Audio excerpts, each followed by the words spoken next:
Hey, how's it going out there, folks? Welcome back here to a Friday. Hope everyone's having a good one. The weekend is upon us here. It is 9:47 a.m. West Coast time, August 15th, 2025 is the date. Latest activity shows, looks like a 3.5 earthquake coming into the Southern California area. 3.6 here on the USGS map. Looks like that's on the San Jacinto fault zone, showing up quite nicely there on a couple of the seismograph stations in Southern California, right here in Barrett, also down in Anza. But it does look like we have a number of earthquakes elsewhere. Mount St. Helens picking up a small little earthquake, also Northern California, Petrolia area that sits up here. Most of the time, though, the smaller quakes up in the Northern California area do not get reported unless they're above a certain threshold there. They actually, it might take them a day or two to add them to the catalog. Either way, we do have a little bit of movement kicking up here along the west coast, as noted on the seismograph stations. 3.6 earthquake. Let's go ahead and check this out. It is associated with the San Jacinto fault zone. Very active fault here that sits just prior to the plate boundary. Of course, the San Andreas fault. Does look like there's been a number of earthquakes here above the 2.5 level. We got 4 of them so far today, so that's a decent uptick here in terms of that magnitude. The largest so far, 3.6. Most of those quakes, if you look here, they're definitely on the San Jacinto fault zone. But again, all this activity is a sign of increasing movement here in the area. Not releasing pressure. It's just a sign of pretty much west coast pressurization out here. If we're seeing that earthquake activity up north all the way down south here, that's a sign of some adjustment maybe about ready to take place. So 3.6, let's go ahead and check this out. I'm sure a few folks felt it in the area. If you're nearby, let's see what the felt reports. Looks like around Hemet, San Jacinto area. I'm sure this may increase here in a little bit. Not a big earthquake, obviously, right? But the point is that we're seeing an increase amount of earthquake activity out here today. Definitely noticeable. One earthquake also here across the Los Angeles area. Now that, oh man, that's going to be associated with the Puente Hills thrust fault.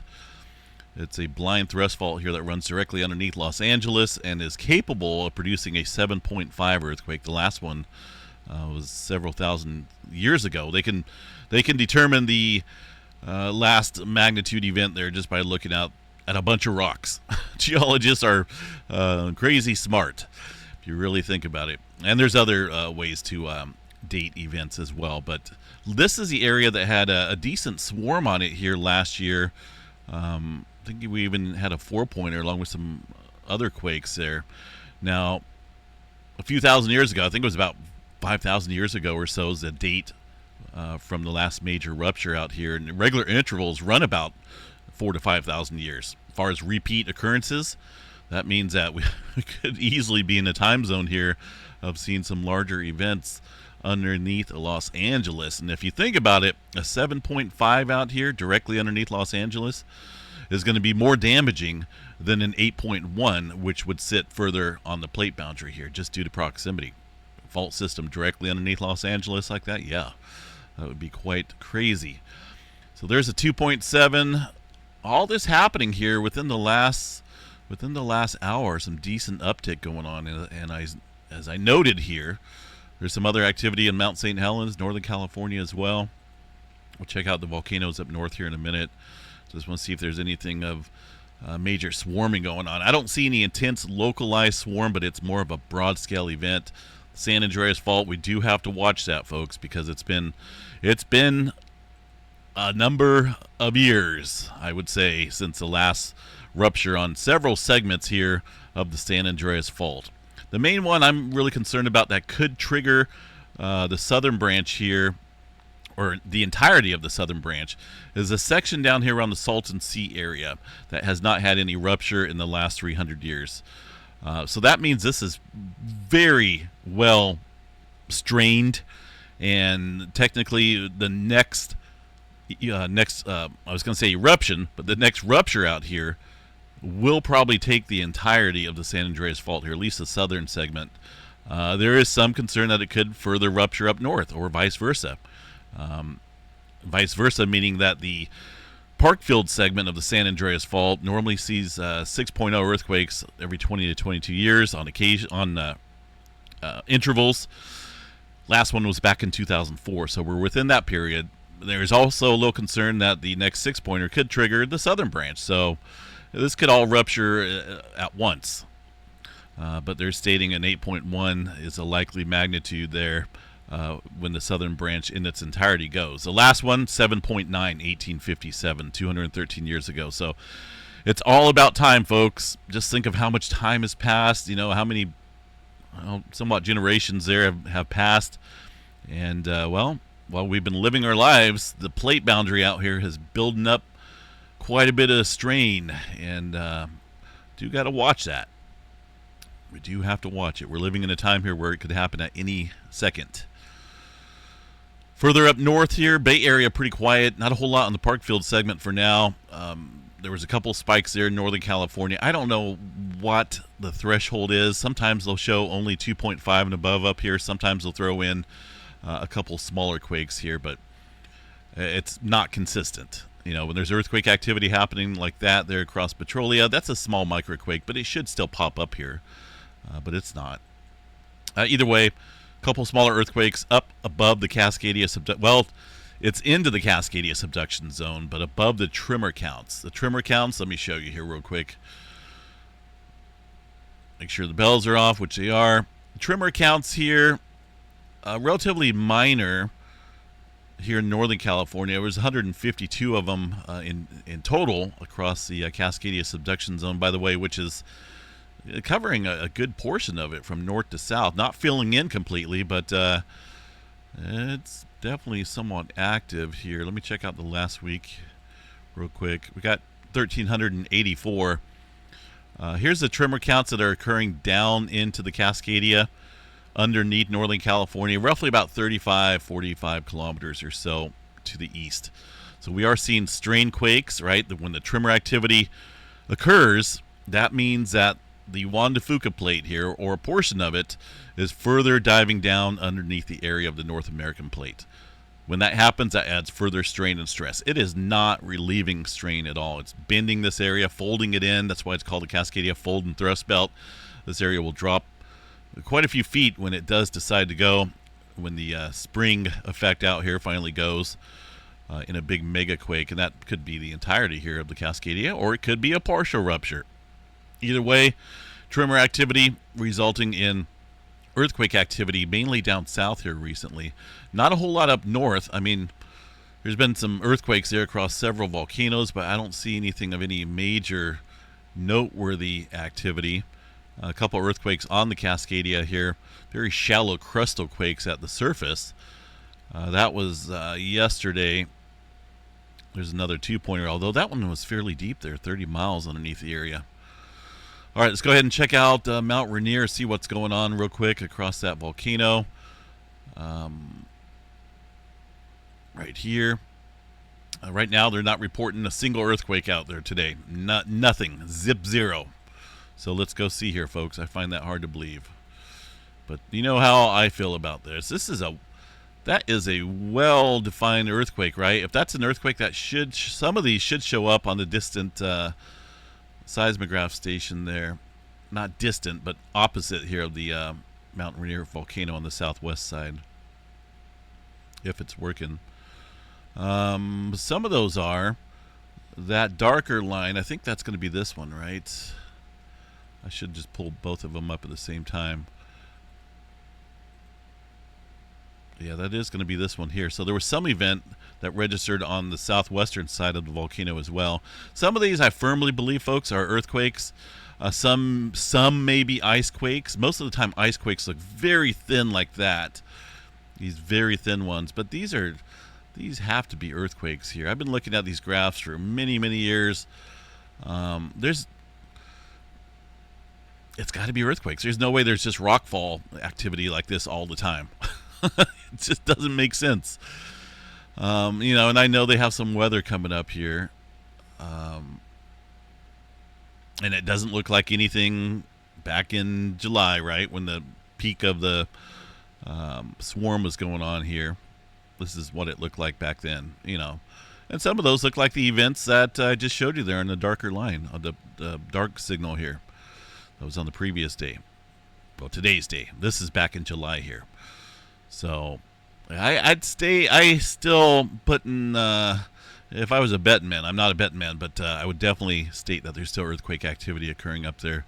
Some of those may be some ice quakes up there. There's a lot of snow, a lot of glaciers up there, but there's still earthquake activity occurring. Mount Hood, 2 earthquakes there from yesterday. I do want to double check that area real quick, see what's going on. This is I'm not going to click on Palmer Lift. I forgot that one's got some errors on it. We'll check this one though up north, see what's going on. That one's way off.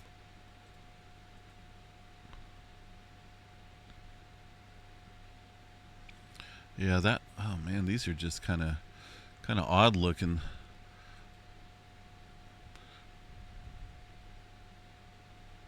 This one's decent. Little overblown, but I'm wondering if there's some wind up there starting to stir up. Let me go over here to the windy map. I know they have some rain and stuff coming in. Yeah, it does look like the wind's starting to pick back up there. Go over here to the wind gusts around Mount Hood, especially there. It looks like a lot of wind. So that should make some noise like we're seeing. See the thicker lines out there? That's what wind normally looks like. There's really not a whole lot of earthquake activity in there today. See if we can spot those 2 from yesterday. There they are. 1, 2. But yeah, so these seismograph stations are going to be a little noisy for a little bit, looking like this. So it will be hard to see. It'll be hard to see the earthquake signals, the little spikes like that in the shadow of all the wind that's coming in. It's supposed to be quite windy out here, increasing in wind speed and rain with this kind of an early atmospheric river event, they're calling it. But yeah, so we'll move on past that. We'll check out weather here in a little bit. So that may even show up there across Mount Rainier as well, Mount St. Helens, as far as that noise goes. All right, Yellowstone National Park, nothing showing up. Well, let's see here. Got 1.9 this morning. Let's go see what's going on there at Yellowstone National Park. Super volcano. Scary word. And it is a scary volcano, but there's no signs of it erupting at the moment. I think we've got a little ways to go before that happens. Let's see if we can find a station here that's not all squashed. This one's pretty decent. That earthquake, a little 1.9, about 5 o'clock this morning, showed up quite nicely there. Where'd it go? On this seismograph station. Yep, that would be just about 5 o'clock or so. So a little 1.9. That's about the only earthquake there. Maybe another one from yesterday. But no swarms. The swarms, if they were happening, they would definitely show up here on the seismograph station. But I don't see them. No swarms going on there for now. Excuse me. Oil fields. Lots of liquid gold out there in the oil fields and some earthquake activity. Really nothing major going on. By the way, the Clear Lake volcanic field, I kind of talked about this a little bit. There's some news pages there thinking that this is an unprecedented event out here across the area of the Clear Lake, California area, Mount Konocti up north. This here is nothing more. And yesterday the swarm was it was a little decent. It kicked up a little bit more for a daily count. But these are all associated with geothermal operations out here. There's probably 15 or 20 geothermal plants here, and they utilize a heated area below. Yes, it's still heated underneath the area. It's definitely volcanic, but it's down there a little ways. But there's a whole process involved where they create energy here around these hydrothermal plants. So nothing new there. In fact, this has been going on for years since they've installed all those facilities. 1,000 earthquakes there in the last 30 days. If we were to go back, you would see 10, 20, 30, 40, 50,000 earthquakes here across the area. It's just a process that produces earthquakes there. Not for sure why sometimes there's more than others on a certain day, but that's very normal there. All right, backing out of here. Nothing going on across the East Coast. One more earthquake, it looks like there off North Island. That's from yesterday. I believe the EMSC data is still down here on the globe, but I will double check. I'm hoping they get back up here soon. We'll go with the EMSC and we'll see if they're up yet. I've been keeping that disabled because it seems like it messes with the USGS data as well, but yeah, they're still offline. Otherwise this would definitely key up. So something's going on with the EMSC data when it comes to getting the information here for the globe. As far as any other activity around the planet, some movement out there in the Atlantic. It looks like a 4.6 earthquake. Northern Mid-Atlantic Ridge. Got some activity stirring up here south of New Zealand. Watch New Zealand here. It's been riding safely here along the plate boundary for quite a few years, but eventually this is going to adjust.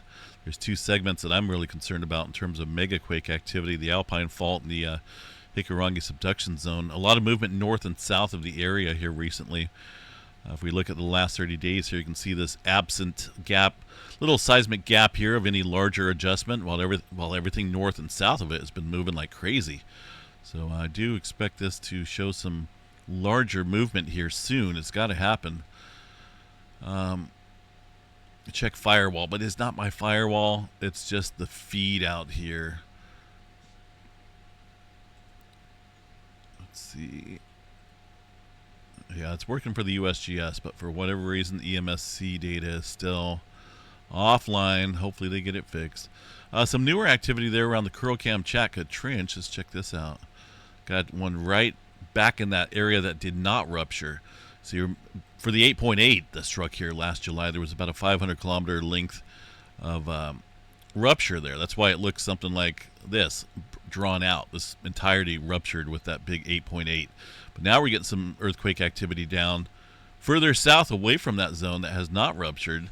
That we have to watch, because sometimes that can lead to an unzipping pattern here when we see large events around a major subduction zone, similar to what we've seen here in the Peru-Chile Trench over the years. The earthquake activity will sometimes start up north here in big earthquake activity, and then it will unzip further down south a number of weeks or months later. But today we got some newer activity there back prior to the subduction zone, so we do have to watch that. That could be a sign that maybe things are not quite done yet here along that area. Really not too concerned with the Japan Trench, because that seen a large 9.1 back in 2011. I think we all remember that. So it's not like it's going to build up enough steam in, how many years? It's been 14 years now. It doesn't have enough steam for that. But this area back here, yes, the Kuril-Kamchatka, this area, like I say, there's a portion of it. I don't know if this unzipped all the way up north or not. I think it was just this segment, so partially ruptured. Still got some possibilities there for larger movement. Let's see, Japan. Got to go over there and check out the Japan Meteorological Agency here, which is right here. See what we have. Excuse me. By the way, I'm going to do a really... Oh, look, they added the little earthquake there across Petrolia. Well, that one's new. That one just happened in the last few minutes. So was there a bigger quake? Yes, there was. See? Previous to that, remember I showed you guys this little spike here when I started the update. There was a little spike, little microquake, but now we got a bigger event coming in Northern California, 2.7, showing up quite nicely. So that, I think the threshold up here for automatic reporting is about 2.5. That is back prior from the Cascadia, but man, we definitely got to watch it. It's been super active up here recently.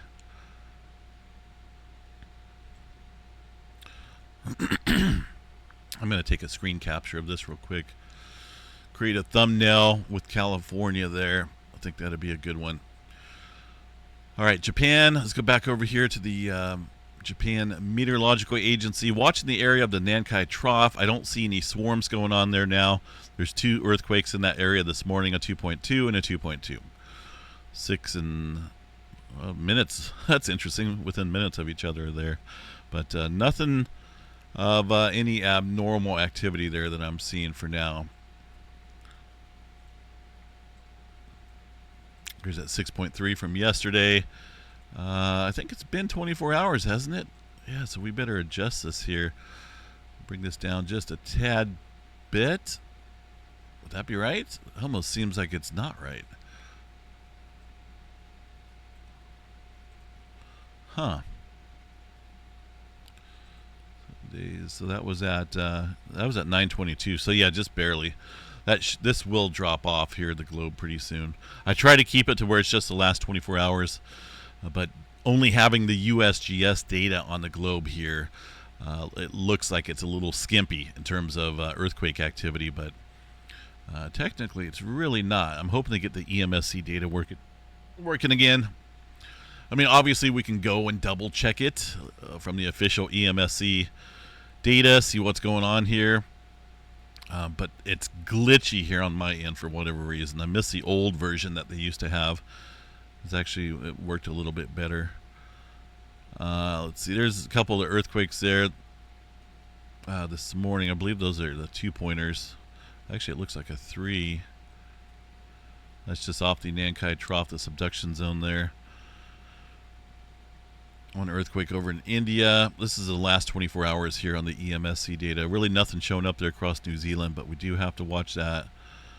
Newer quake there across the Pruchili Trench at 3.8.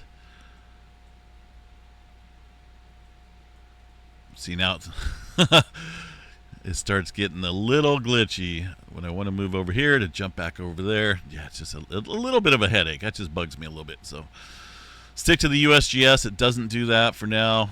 Man, look at Southern California just lighting up. There's 1.9 here across the west coast, or the coast range. But it does look like there was another aftershock down here from that 3.6. It's just these little patterns out here of elevated seismic activity showing up here in the last hour lets me know that could be our turn out here for earthquake activity, and maybe not, but I do believe firmly when things are on the elevated side out here that's when things happen. That means things are on the move, and when things are on the move, we've seen it out there off the coast of Russia last month here, so just got to be prepared. All right, let's see what else there was on the globe here real quick. Yeah, there's that 5.4 Newark. That was this morning, but keep New Zealand in mind there. That's just up the road. All right, let's go check Hawaii out real quick, see what we got going on from the Killer Whale volcano.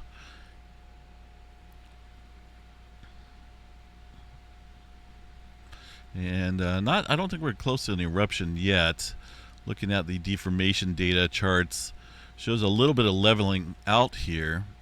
Stationary inflation. This is just vertical displacement, and there's been a rinse and repeat cycle of 30 cycles since last December, where it leads up to an eruption, then depletes, and then does the same thing over and over again. It's crazy.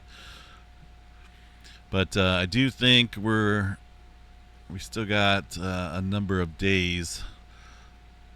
Let's go check out the webcam up there real quick. Quite a few volcanic gases there seeping out of the craters, and a couple new fissures there on the south end opened up on the last eruption. So I don't think we're getting close, but we are, up there in terms of the inflation rate right now, which could it could happen. I still think we got another day or two, though. We'll see how that works out. Space weather activity still down into the B flare, B7.6. Not a whole lot going on there. A number of sunspots that are currently facing the Earth, but I tell you what, all of these are, wow, they've just degraded like crazy overnight. Not really expecting anything from any of these. We'll be lucky if we see a C flare from any one of these, but don't count on it. Really nothing on the far side either, as far as any development goes. So this is going to be a little quiet period, I think. These guys showing a 35% chance for M flare, X flare at 5. I'm issuing a 30% chance for M flare at best, 1% or less for the X flare. Couple different coronal holes that are almost directly facing Earth. That could enhance the aurora forecast here in the coming days. We'll have to watch for that. Nothing big, but there is a Two coronal holes facing the planet. No major auroras there in the forecast for now. Taking a look here at the numerical models and the hurricane potential out here. Let's go ahead and put this into motion. Tropical storm Erin still staying way offshore, but bringing in and kicking up some wave heights out here. If this was really close to the eastern portion of the country, that'd be a dangerous system. But it does look like it will stay offshore quite a distance there. But look at this. Crazy how these weather models can change, right? Maybe another surprise behind Erin. Whoa, that would not be good right over Louisiana. You guys see that? Yikes. That's a ways out there. That's towards the end of August, but similar to how I've showed you guys since about the 5th or so of this month, we picked up on some type of tropical system, and it was a little uncertainty onto where it was going to go. But the thing about these weather models here is that they're very good at picking up on stuff. The accuracy of the direction, where it's going to lead to is off and really not perfectly lined up until, a day or two before that system gets to a certain area. But it does look like there's going to be another system here. This is tropical storm Erin. Behind that, there's another low that forms there. And depending, though, on how much land this goes over, that could shred it. It does look like, at least for now, we'll have to watch that. There's some type of system there entering into the Gulf. We're getting close, to the peak of the hurricane season in September, I believe it is. So this is when things start happening out here. We do got to watch that. We'll check back on that, of course. It's a number of days out. It's the possibility of it following the exact path is very slim, but not zero. So we do have to watch that and see how that plays out there. All right, for today, as far as severe weather goes, got looks like a little slight risk of severe weather across the areas of Dakotas and Minnesota, Wisconsin area. Little 2% chance for some tornado activity up here. A little bit of wind and a little bit of hail threat out there. Not a whole lot going on. It's supposed to be about 100 degrees out here in Northern California today. There's that moisture up north there. I wish we had a little bit of that, but oh well. We got a little bit of cooler weather coming in after today, and then it heats back up. But man, I am seriously ready for some fall temperatures. Man, that is not good if that plays out. No one wants to see that, right? Right over, looks like the Baton Rouge area. So we'll continue to check back on that. Like I say, more than likely this isn't going to happen, but it's a possibility. Weather models pick up on scenarios for a purpose. It's a ways out, obviously, but we'll check back on that as we get a little bit closer to that time period. It could change from here to tonight. You just never know. All right, watch the West Coast. We do have things lighten up out here. Number of earthquakes starting to really show here on the map in the last hour. Just be prepared. We'll be back out here a little bit later on this evening for the Friday night update. Enjoy your Friday, and we'll see you guys soon.